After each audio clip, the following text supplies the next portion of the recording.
पुणी हाथी आक्रमण दुई गाई मृत दुईटी गुहाल भांगिला लोके भयभीत। दर्शक बंधु टिकिनिकी खबर को स्वागत।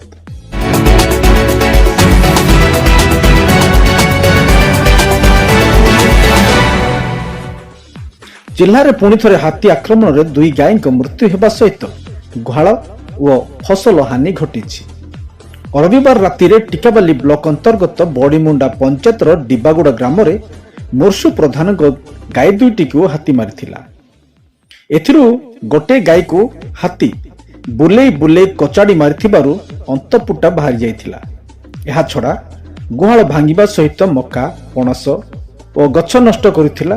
परे हाथी काकसाबाली ग्राम को पहुंची पुतिया प्रधान गुहाल को मध्य भांगिथिला। सेथिरे 5टी गाय बंधा थिले किंतु भाग्य क्रम रे कोनोसी गाय को मृत्यु होई नथिला।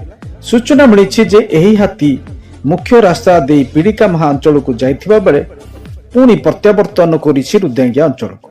एहा देखि स्थानीय लोक भयभीत और आतंकित होइछन्ति। आउ बाहर को बाहर नाहांती लोके। हाथी आक्रमण रे दुई गाय मृत्यु और फसल नष्ट परे सारा कंधमाल उद्वेग प्रकाश पाइछि।